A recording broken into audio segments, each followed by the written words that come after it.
نظم پیش کرتا ہوں۔ نظم کا عنوان ہے سرگوشیاں۔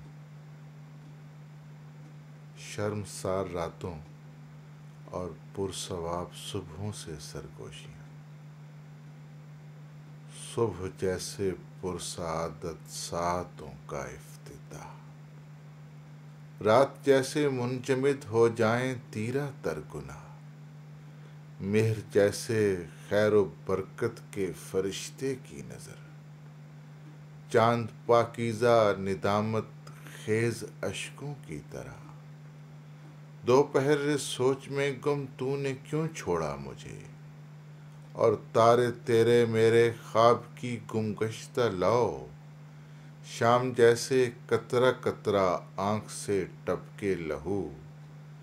آخر شب جیسے خاموشی کی پہلی واردات، اور شفق بغداد کے خونبار موسم کا لباس، کس طرح ممکن ہوا یہ روز و شب کا معجزہ؟ عبادت کار پھولوں اور محبت بار پیڑوں سے سرگوشیاں، پھول جیسے تیرے جوڑے پر مکمل تبصرہ، اور کلیاں جسم میں چٹخے جوانی کی خبر،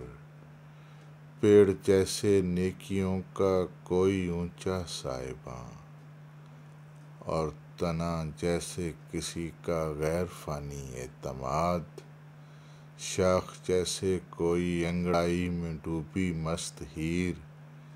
خشک پتے خاک پر دستے صبا کی دستکیں، خار جیسے ہجر کی شب ایک مسلسل انتظار، نرم پتی جس طرح کانوں کی نازک سی لویں، اور پھل تیرے لبوں کے تلخ و شیریں ذائقے، کس طرح روکش ہوئیں یہ نخل و گل کی دیویاں؟ مظلوم زمین اور بے رحم آسمان سے سرگوشیاں،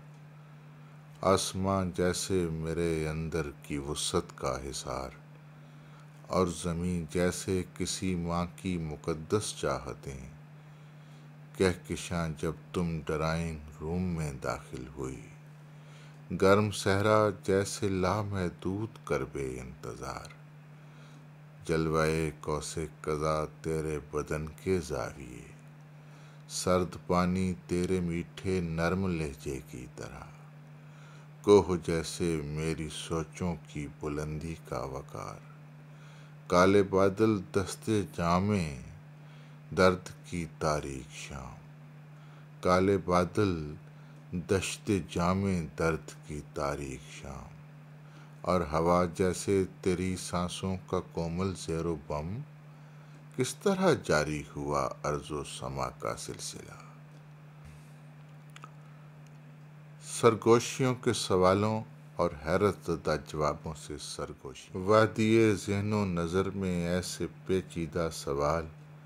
اس طرح افزا تسلسل سے جنم لیتے رہے، آدمی اور کائنات خارجی میں ارتباط کیوں ہے، کیا ہے، کس طرح ہے، اور آخر کس لیے،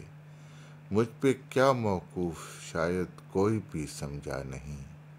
ایک بجز اس کے پلٹ آیا تھا جو افلاک سے۔